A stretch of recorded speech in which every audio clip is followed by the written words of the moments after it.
नमस्कार, मैं हूं शम्स ताहर खान और आप देख रहे हैं वारदात।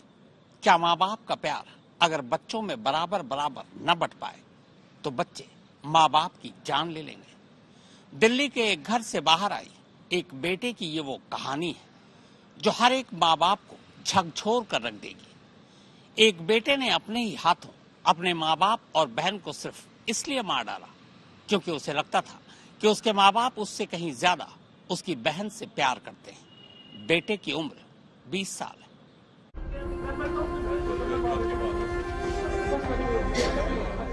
इसका नाम अर्जुन है। इस वक्त इसके ऊपर पहाड़ टूट पड़ा है।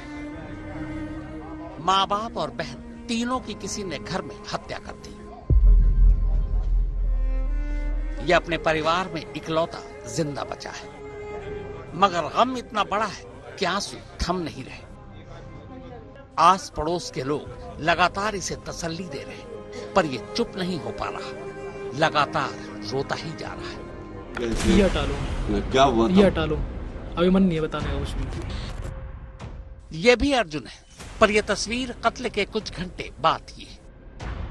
जब एक घर में 3-3 कत्ल हो तो मीडिया का पहुंचना लाजमी है, और इस वक्त वही मीडिया अर्जुन से कुछ सवाल पूछना चाहती है, लेकिन अर्जुन का मन इस वक्त जवाब देने का नहीं है।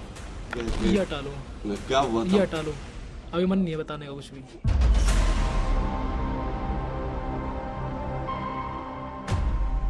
यह तीसरी तस्वीर भी अर्जुन की है।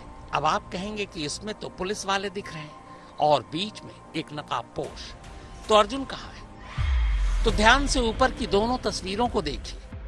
अर्जुन ने दोनों तस्वीरों में जो टी शर्ट पहन रखी है वही टी शर्ट इस नकाबपोश ने भी पहन रखी है।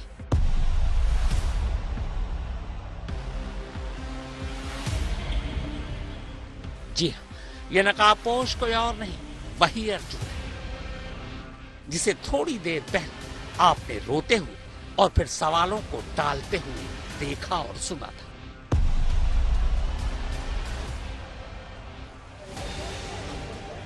अक्सर आप लोगों के जहन में ख्याल हमेशा सवाल बनकर आता है कि कातिल कैसा होता है, कत्ल के बाद उसका बर्ताव कैसा होता है और पकड़े जाने के बाद वो कैसा हो जाता है। ये 3 तस्वीरें कत्ल के केस की एक तरह से केस स्टडी है।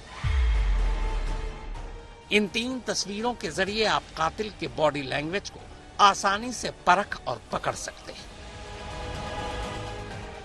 जी हाँ, पहले कैमरे पर रोने वाला, फिर मन का हवाला देकर सवालों को टालने वाला, और उसके बाद दिल्ली पुलिस के बीचों बीच नकाब पहने खड़ा, ये वही अर्जुन है।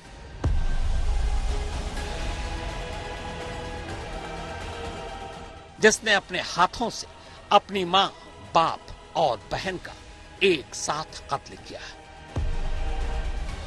ये वो बेटा और भाई है जो अपने ही घर में बैठकर पूरे 2 दिनों तक ये प्लान बनाता रहा कि वो कैसे अपने माँ बाप और बहन को मारेगा।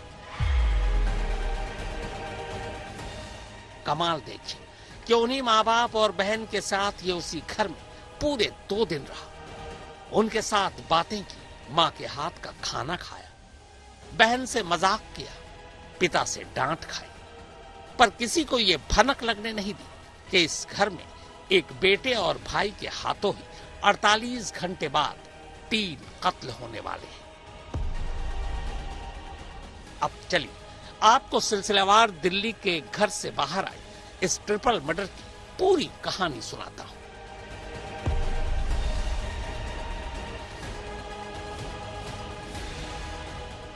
यह घर सेना से रिटायर हुए अफसर राजेश कुमार का है। राजेश कुमार कुछ वक्त के लिए एनएसजी में कमांडो भी रहे।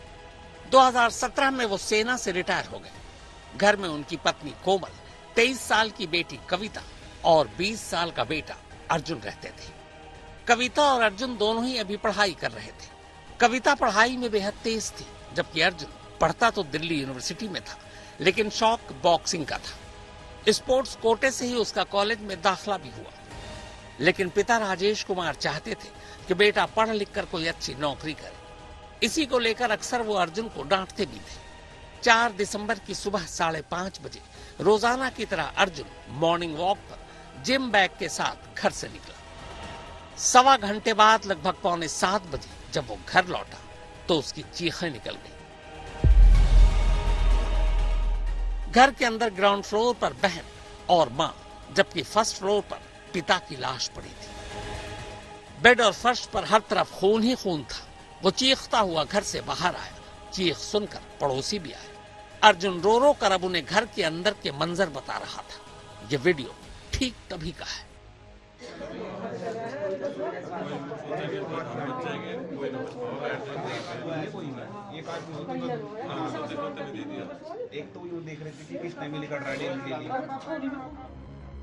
बाद में किसी पड़ोसी ने पुलिस को फोन किया। पुलिस मौके पर आई, घर के अंदर गई। मंजर डरावना था। राजेश कुमार, उनकी पत्नी कोमल और बेटी कविता का गला किसी तेज धार हथियार से काटा गया था।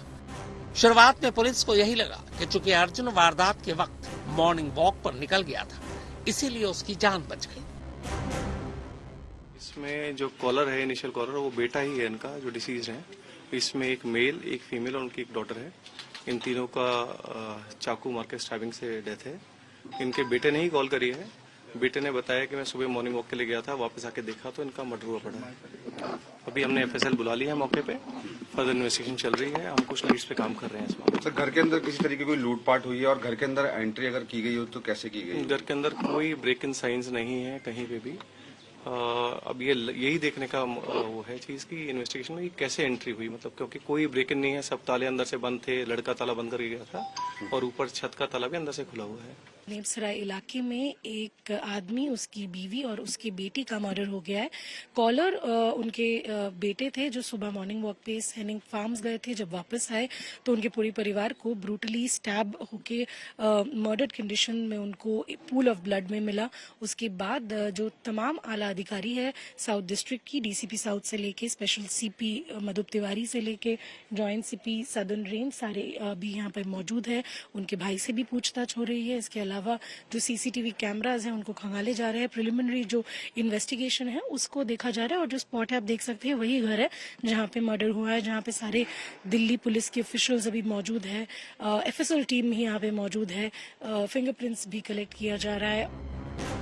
चूंकि दिल्ली के एक घर के अंदर एक साथ 3 कत्ल हुए, लिहाजा पुलिस फौरन हरकत में आती है। तफ्तीश शुरू हो जाती है। जांच की शुरुआत घर के अंदर से ही होती है, लेकिन घर की तलाशी लेने पर यह पता चलता है कि ऐसा कोई भी कीमती सामान नहीं जो घर से गायब हो। यानी मामला लूटपाट का तो कतई नहीं था। तो फिर कत्ल की वजह क्या थी? अब पुलिस तफ्तीश के सबसे कारगर हथियार सीसीटीवी कैमरे की तरफ अपनी जांच की दिशा घुमाती है। नसीब अच्छा था, कई ऐसे कैमरे थे जो राजेश कुमार के घर की निगरानी कर रहे थे। पुलिस ने 3 दिसंबर की रात से लेकर 4 दिसंबर की सुबह तक के सारे सीसीटीवी कैमरे खंगाल डाले। जब उन कैमरों का नतीजा सामने आया तो पुलिस को उनका कातिल मिल चुका था। दरअसल कैमरे का सच ये था कि 3 दिसंबर की रात से लेकर 4 दिसंबर की सुबह तक इस घर के अंदर सिर्फ और सिर्फ 4 ही लोग थे। रात से लेकर सुबह तक इन चारों के अलावा न कोई 5वां शख्स घर के अंदर आया, न ही घर से बाहर गया। सुबह 5:30 बजे घर से इकलौता शख्स जो बाहर निकला वो इसी परिवार का बेटा अर्जुन था। अब पुलिस को यकीन हो चला था कि कातिल कोई और नहीं, अर्जुन ही है। लेकिन इस यकीन के बावजूद पुलिस को इस बात का यकीन ही नहीं हो रहा था कि सिर्फ 20 साल का अर्जुन अपने माँ बाप और बहन को एक साथ क्यों और कैसे मार सकता है। इस सवाल का जवाब जानने के लिए अब पुलिस रिश्तेदारों और पड़ोसियों से पूछताछ करती है। जवाब और वजह अब दोनों मिल जाते हैं। उसी यकीन के साथ अब पुलिस अर्जुन को गिरफ्तार कर लेती है। यह ठीक गिरफ्तारी के पहले का वीडियो है जब एक रिपोर्टर अर्जुन से सवाल पूछ रहा है। ये हटा लो, क्या हुआ? ये हटा लो, अभी मन नहीं है बताने का कुछ भी। पर कानून कहाँ मन देखता है। अर्जुन अब अपने उसी मन के साथ बेमन से पुलिस के कब्जे में था। जरा सा वक्त बीता और अर्जुन ने न सिर्फ अपने ही हाथों अपने माँ बाप और बहन के कत्ल की बात कबूल की, बल्कि फिर पूरी कहानी सुनानी शुरू कर दी। एक ऐसी कहानी जिसे सुनकर किसी भी माँ बाप या बहन का कलेजा पथरा जाए। इस कहानी की शुरुआत होती है भाई और बहन के बीच के प्यार में माँ बाप के फर्क को लेकर। अर्जुन को बचपन से ही लगता था कि उससे 3 साल बड़ी बहन कविता से उसके माँ बाप उसकी बनिस्बत ज्यादा प्यार करते हैं। फिर बीच में पढ़ाई आ गई। कविता बचपन से ही पढ़ने लिखने में बेहद तेज थी, जबकि अर्जुन बचपन से ही बॉक्सर बनना चाहता था। यानी पढ़ाई के मुकाबले उसका ध्यान खेलकूद पर ज्यादा था। पिता चूंकि आर्मी में थे, लिहाजा बच्चों की परवरिश को लेकर थोड़े सख्त थे। वो चाहते थे कि पढ़ लिख कर कोई अच्छी जॉब करे, और बस इसी वजह से वो न अक्सर अर्जुन को डांटते बल्कि उसकी पिटाई भी कर देते। इसी माहौल में अर्जुन और उसकी बहन धीरे धीरे बड़े होते हैं, लेकिन प्यार का ये फर्क अर्जुन की निगाह में अब भी कायम था। कई बार गुस्से में उसके पिता उससे ये भी कहते कि उनके पास जो भी जमा पूंजी है वो सब कविता को दे देंगे। ये बात भी अर्जुन को नागवार गुजरती। अब धीरे धीरे उसके मन में अपने पिता के लिए गुस्सा उबलने लगा। तभी 2 दिसंबर को कविता का 23वां जन्मदिन आता है। घर वाले कविता का बर्थडे बेहद धूमधाम से मनाते हैं। अर्जुन एक बार फिर कविता को लेकर उमड़ रहे अपने माँ बाप का प्यार देखता है और खुद को दरकिनार।